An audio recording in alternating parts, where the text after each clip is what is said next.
আমি এই বাড়ির জামাই। কি জামাই? আপনি আবার কার জামাই? ওই যে আপনি যার সাথে দেখা করতে আইছেন হের জামাই।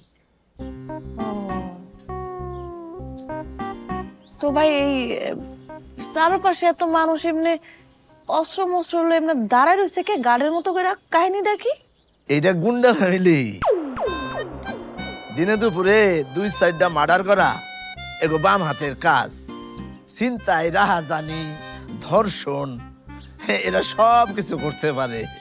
মানে অত্র এলাকা তাদের নিয়ন্ত্রণে। ওই যে আপনি যার সাথে দেখা করতে আইছেন যে ওই ওই কি জানি আমার বোন নামে আমি ভুলে গেলাম, সর্বতী দেওয়ান আমার স্ত্রী। সে হইতেছে এই এই এলাকার ত্রাস এবং এখানকার নিয়ন্ত্রক। ও, তো আপনি হের জামাই হলেন কেমনে? কপাল দোষে ওই যে আপনার মতন একজন ঘটক আসছিল, সে আমার সর্বনাশ করছে। সামাদ ঘটক, শুনছি শালায় মরে গেছে। আল্লাহ তারে ব্যস্ত নসিব করুক। সামাদ ঘটক মরছে মরছে, কিন্তু আমারও মাইরে গেছে। কি হলো? ছিল লোকেরা? না কিছু হয় নাই, একজনের সাইজ করতেছে। আপনার কোনো ডর নাই, আপনারে মারতো না। আপনি বসেন বসেন। সেফজুনের দরকার নাই।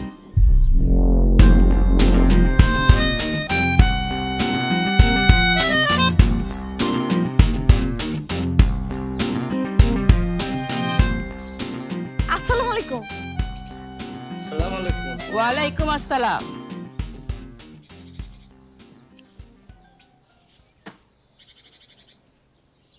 তুমি তো সামাদ ঘটকের অ্যাসিস্ট্যান্ট, তাই না?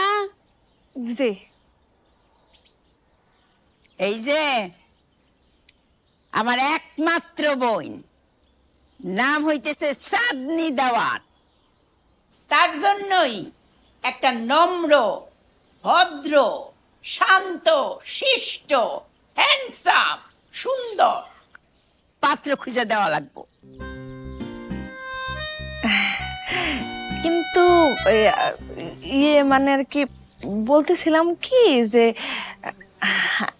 আপনাকে ফ্যামিলির যে রেপুটেশন, আমার মনে হয় না কোনো ভদ্র ফ্যামিলি আপনাকে কথা শুনলে পোলা বিয়া দিতে চাইব।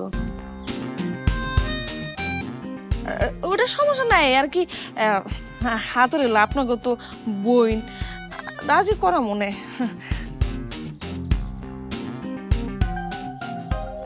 সুন্দরী, তোমার ফিস জানি কত?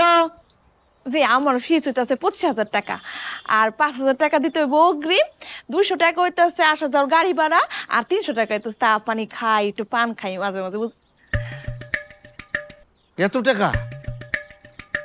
এই যে 1,000 টাকার চকচকা নোট। হ্যাঁ, আচ্ছা আচ্ছা।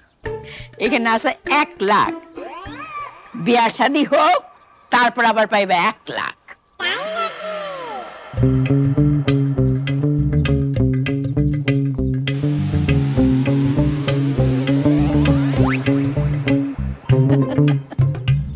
যেখানে নকল থাকতে পারে